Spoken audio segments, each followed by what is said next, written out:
Before starting this lesson, try to find the pattern in this list of numbers.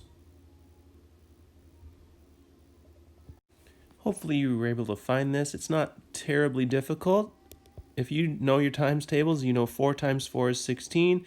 You can start with that and then just see if it continues. And yes, it does. So these are all just multiplied by 4 every single time. That's the pattern. And that leads into our topic for this lesson, which is exponents. So this is the 6th lesson of the first topic in Spiral 1. This is the last lesson in this topic. So after this, you'll have some review and a quiz. So let's talk about exponents. We'll start with some terminology. So here I have a number with an exponent on it. So some words that have been floated around that you might be kind of confused about when dealing with exponents are the words exponent and base and power. So sometimes some of those words get kind of confusing. So I think everybody knows what this is called. It's called the exponent. So that number, the little number written up in a superscript, is called an exponent. This number here, though, in this instance, the 4, we call that the base.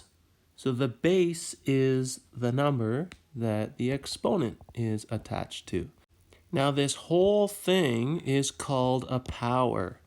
So a power consists of a base raised to an exponent. That's the terminology. So you got to be comfortable with the difference between a power, an exponent, and a base. Base and exponent are parts of the power. So what does this mean, though? That's the more important thing. If I use this example, 4 to the exponent 3, well, that's written in exponential form. But it doesn't really become apparent what it means until we see what that is in what's called expanded form. So if we take this power and we expand it, this is what we call expanded form, and this is where it becomes clear what the exponential or power form means. So 4 to the exponent 3 means 4, the base, multiplied by itself 3 times. So the exponent tells you how many times you're multiplying the base by itself. So terminology, a power consists of a base with an exponent. The exponent tells you how many times you're multiplying the base by itself. You can write it in exponential form, and you can expand that to write it as expanded form. So in the first example, I want you to write in expanded form, then evaluate. Remember, evaluate means find the value. So for the first one, the power is the base of 2 with an exponent of 5. 2 to the exponent 5. In expanded form, that's just 2 multiplied by itself 5 times. So 2 times 2 times 2 times 2 times 2. And you can evaluate that. Well, 2 times 2 is 4. Times 2 again is 8. Times 2 is 16. Times 2 is 32. The next one, 1.2 to the exponent 2. Well, this time our base has a decimal in it, so the expanded form is not affected by that, though, so it's just 1.2 times 1.2. And if you know what 12 times 12 is, well, that's 144, but this is 1.2 times 1.2, so we have to move the decimal to the left 2 times overall, so it ends up being 1.44. So that's kind of how we can do that mentally. Down here, these last two look very similar. They both involve a negative and a 3 and an exponent of 4. But notice this one has brackets, this one does not. So I want to show you what the difference is. Here, the power is 3 to the exponent 4, so the base is 3. That's the number that gets multiplied by itself 4 times. The minus sign is in front. Over here, the exponent is on the brackets, so whatever in the brackets is the base. So negative 3 is the base. That's the number that gets multiplied by itself 4 times. So here we have negative 3 times negative 3 times negative 3 times negative 3. There is no negative sign in front.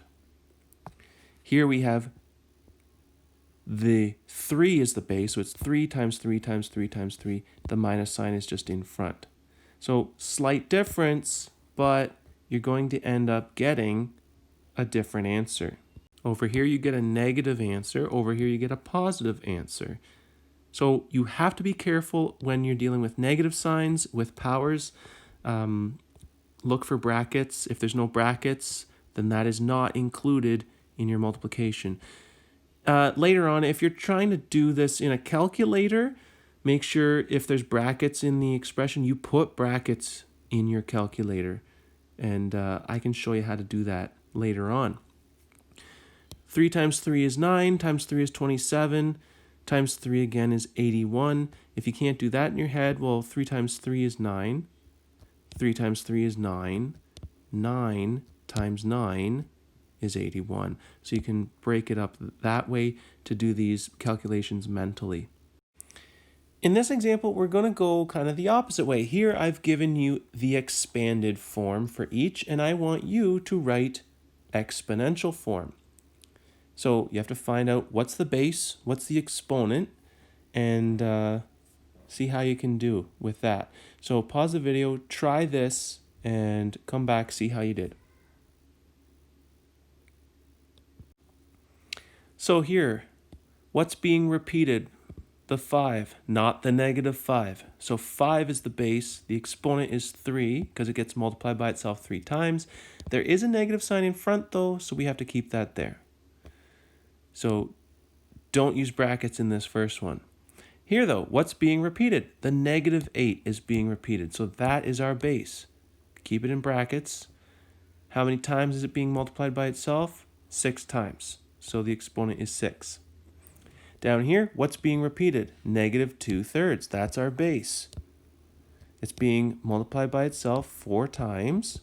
So that's our exponent. And there's a negative sign in front, so that stays there. Notice I didn't write to evaluate. If you did that, great. Wasn't asking you to do that though. So if you can do this for this question, then we're good. Let's move on. Sometimes it's more difficult to do exponents in your head, especially when they're really large. So I'm going to show you in the next example how to use your calculator to do these. So if you have a calculator that looks like this, or set up in a similar way, this is my calculator. The exponent button is right there. It looks like an upward pointing arrow. So if I wanted to type in 3 to the exponent 2, I would type 3, press this button, 2 equals, and it would tell me my answer is 9. There are a couple buttons on this calculator, and yours is probably similar if you have a scientific calculator. You'll probably have a square button. So it says x squared, or x to the exponent 2. So this is just a quick way of getting an exponent of 2. So again, if I wanted 3 to the exponent 2, I could just type 3, then hit this button, equals, and it will tell me my answer is 9. Let's say I wanted to cube a number, so an exponent of 3. A lot of calculators will have a cube button. On mine, it's right here. Yours might be in a different spot, but let's say I wanted 2 to the exponent 3. I could type 2, hit this button, equals, and it would tell me my answer is 8. Now, other calculators might have different symbols for an exponent. So depending on what exponent you want, you might not want an exponent of 2 or an exponent of 3. You might want an exponent of 5. But your button might not look like this. A lot of calculators, the exponent button will look like this, or maybe this. It's a variation of those two or this one. If you really can't find your exponent button, then let me know and I can find it for you on your calculator. So here, let's use a calculator to evaluate this expression. So this looks kind of crazy. We've got power here, so we have a base with an exponent, but the base is a fraction, and it's a negative fraction. So all our worst dreams are coming true here. We've got negative signs, we've got fractions, we've got exponents, all coming together. So let's break this down. How can we use a calculator to evaluate this? Well, let's just start with what's in here. Let's ignore this for now. It's there, so we can't just get rid of it. Let's just leave it outside. But in here, negative 2/3. Okay. It's not negative 2 divided by negative 3. Let's keep that straight, okay? This is negative 2 divided by 3. The negative sign only belongs to either the top or the bottom. It doesn't really matter which one, but keep it in one spot, not in both. So that when we use our calculator to use the exponents, let's say we choose the negative sign belongs with the 2. Okay, so it's negative 2 to the exponent 4. So try typing that in your calculator. Make sure, because the base is negative 2, that you put it in brackets. So type in bracket, negative 2, close the bracket. Now hit your exponent button, 4. Now equals. So what is that? Well, it's 16. So our numerator is 16. What's our denominator? Well, it's 3 to the exponent 4. So type that in, 3, hit your exponent button, type in 4. What do you get? 81. So we've got this negative sign out front, but this base with an exponent of 4 is equal to 16 over 81. So we can just kind of drop the brackets here. It's negative 16 over 81. So if you're having trouble using your calculator, just let me know. I can help you with that in person. Otherwise, move on to the next example. In this last example, I've got 3 different expressions that I want you to evaluate. Remember, evaluate means find the value, so you should end up with just one number. Except here I'm asking you to show steps. So what do I mean by show steps? Well, what I really want is for you to show me that you are following BEDMAS, the order of operations, and that you're doing things step by step, that you understand the step-by-step process. Because realistically, you could just type this into your calculator and it would do it for you and you'd get your answer. But that doesn't show me that you understand the process.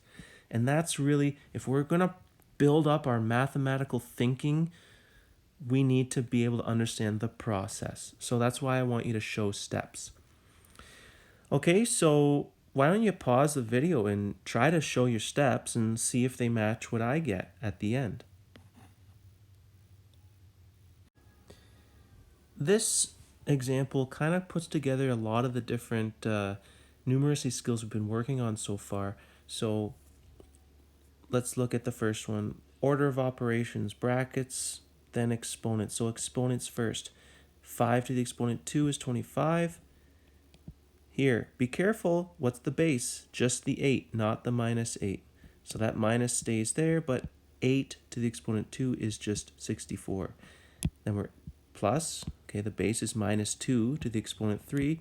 So minus 2 to the exponent 3, minus 2 times minus 2, that's positive 4, times minus 2 again is minus 8. Then we've got plus minus back to back, that simplifies to minus. 25 minus 64 minus 8 is minus 47. Here we've got another one. Remember, exponents become before multiplication, so we need to do this part first. If you use your calculator for that, you end up with this weird looking number. And because your screen is filled with digits, you can be quite sure that your calculator has rounded the last digit. It probably has lots of numbers after that. So I put the approximately equal sign symbol. And then you do your multiplication. You end up with this, and I rounded to 2 digits after the decimal. This last one. Okay, we've got some exponents here. So 3 over 5 to the exponent 2. Well, that's 3 to the exponent 2. 3 times 3, that's 9. 5 to the exponent 2, that's 5 times 5, which is 25. So this is 9 over 25, and we're subtracting this. Okay, negative 1 to the exponent 3 is negative 1 times negative 1 times negative 1, which is negative 1. 2 to the exponent 3 is 8. Okay, so now we're doing a double subtraction. Minus minus is just plus. We're adding fractions. We need a common denominator, so I multiplied this by 8 to get 72 over 200, and 1 over 8. Each of those got multiplied by 25 to get 25 over 200. So now 72 plus 25 is 97, and the denominator is 200, and that is lowest terms. So by showing each step, when you do one thing at a time, you actually show me that you understand the mathematical process. I don't really care if you can just type this into your calculator and get the answer. That's not what is important to me. What's important is that you understand the process. So that's what you want to show. If you have any questions about exponents or order of operations or how to use your calculator effectively, let me know. I'll do my best to help. Otherwise, move on to the practice questions.